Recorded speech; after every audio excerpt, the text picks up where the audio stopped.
There are just 10 more days left before the Coastal Carolina football season begins. Today, I talk one-on-one with head football coach Jamey Chadwell for this edition of Quintin's Close-Ups. And if you haven't already, subscribe to my YouTube channel and like Quintin's Close-Ups on Facebook.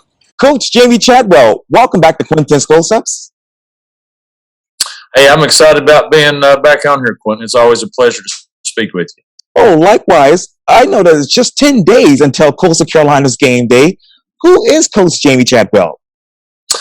Well, it depends on who you ask, So, but I'll tell you this: it's somebody that I love what I do. I love where I do it, and I love who we do it with. And we try to use football around here to help young men grow to the man that God's called them to be. And I'm thankful to be in the position I am, and hopefully we can continue to build a great program. And unfortunately, we're still in the midst of COVID along with the Delta variant. And I know, obviously, the vaccination rate is probably on your mind as a coach. I know you told WMBF Gabe McDonald, quote, "We started out low, but we've gotten closer and closer to it over the last month." What's that vaccination rate right now for your team? You know what? I don't know where exactly the number is. The magic number everybody wants to get you to is 85%. And so we're inching closer to that by day, and again, it's a personal choice, Quintin. As you know, we've encouraged our team every day to research it. We're obviously trying to make sure we don't forfeit any games and have a chance to play this season out, which I'm confident we will. I think our players are understanding what's at stake. And so, but we're getting closer to that number.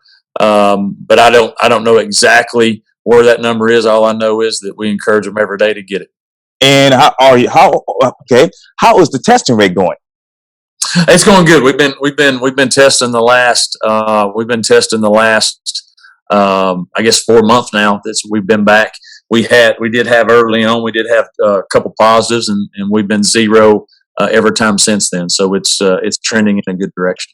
Yeah, thank God. Well, let me turn it back over to football. You said this quote recently: "In life, sometimes you can try to do everything right and work hard and do all the things and make the sacrifices and just don't get what you want."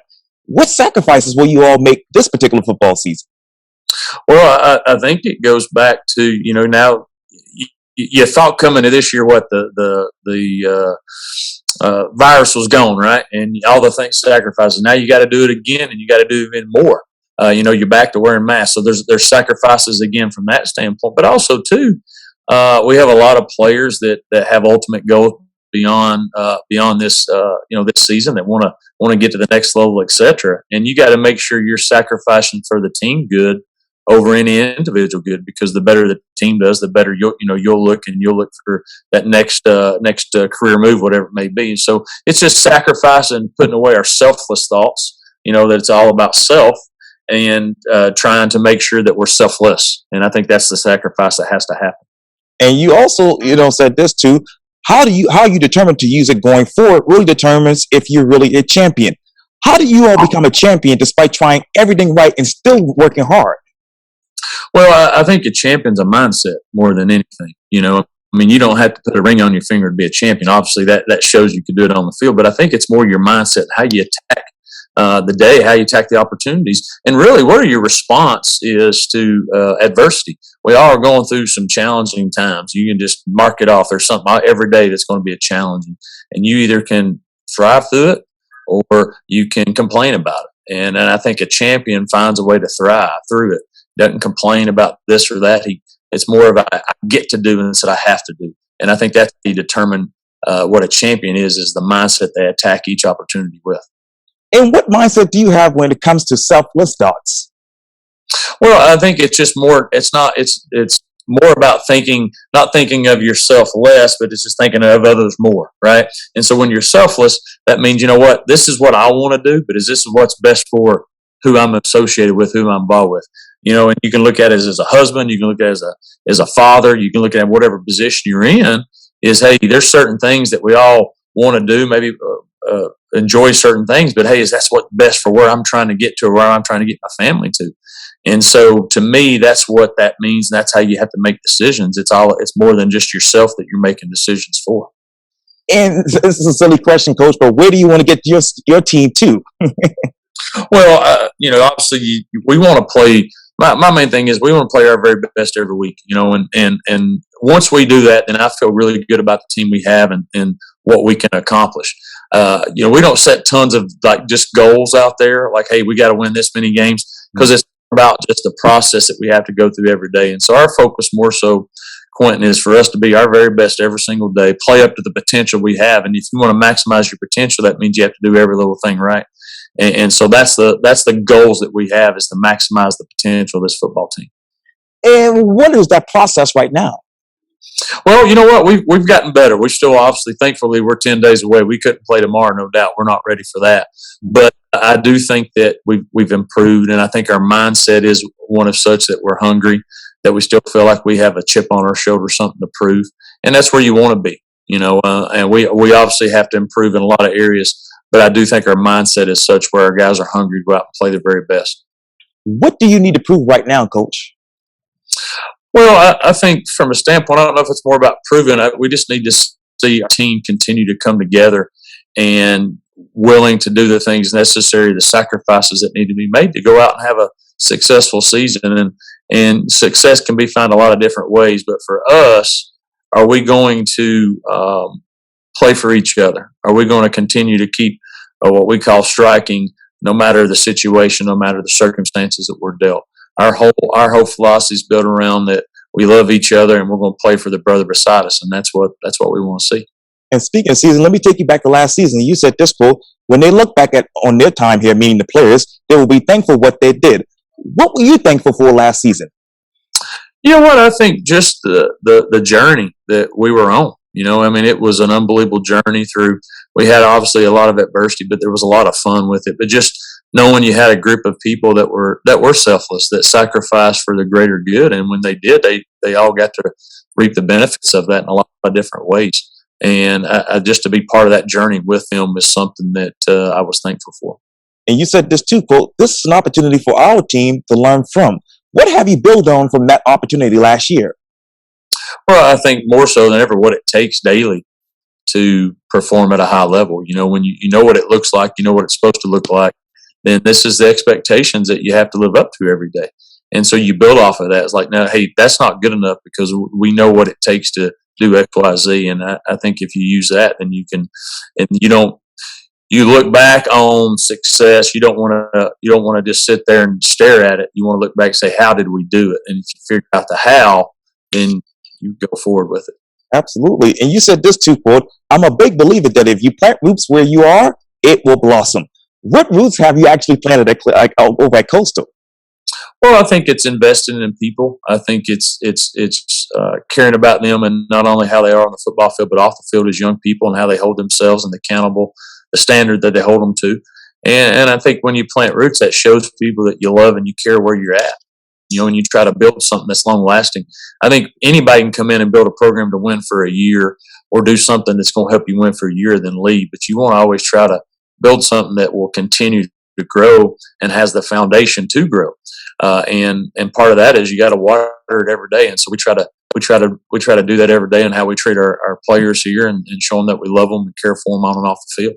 And speaking of expansion, I know recently at a media availability, you spoke about a wide range of topics, that is, including obviously the proposal to expand the CFP playoffs, that is. How will that expansion benefit Coastal? Well, if they do go to that, I think it gives us an opportunity to get in the playoffs. If you're a top 12 team, which we were last year, if it was in case, you're playing in the playoff, which is a huge accomplishment for a program of our size, where we're at. And so hopefully that comes to fruition. Hopefully our leagues get an opportunity to enjoy what only a select few get to do right now. And you said this too, quote: "From a program standpoint, they gave us the jumpstart we need in FBS to build us in a consistently winning program." What does that jumpstart look like right now? Well, we still got a ways to go from that standpoint, but I think from the season wise, the notoriety, the television, all the different things, it brought more and more attention on what we're trying to do here, and so more and more people are paying attention.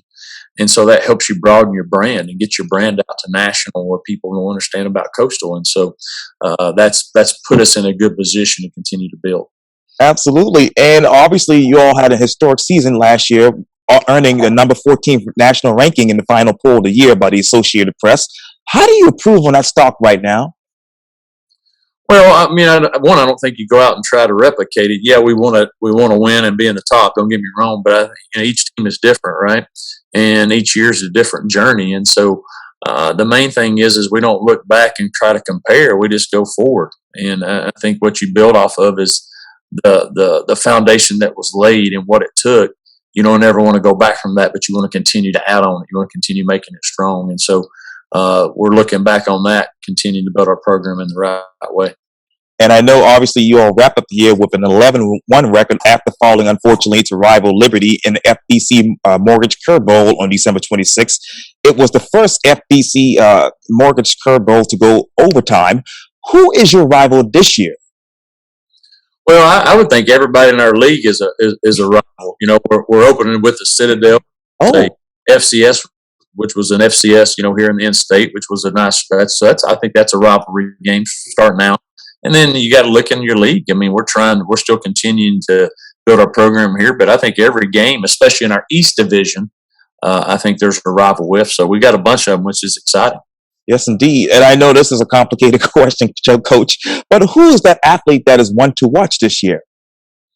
Oh, well, that's a good question. We got quite a few. I think from an offensive standpoint, Braden Bennett, who's a running back out of the Greenville, South Carolina area. I think he has got a chance to do a lot of good things for us. And then I think from a defensive standpoint, a newcomer that you look at, I think a Tobias Fletcher, who's a free safety, a young free safety. I think he's going to have a chance to play for us and do some good things. Oh, that's amazing. So what do you want the whole headline to be at the end of this season in December?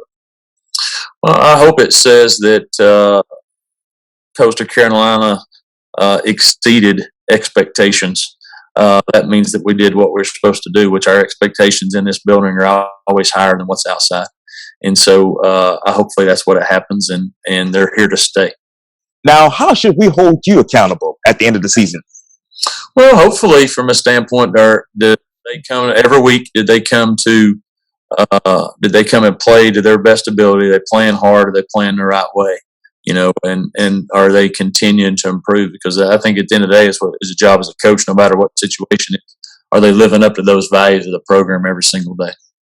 That is amazing. Well, head coach Jamey Chadwell, thank you so much for your time. And again, welcome back to Quintin's Close-Ups. Thank you very much. Appreciate you. Anytime.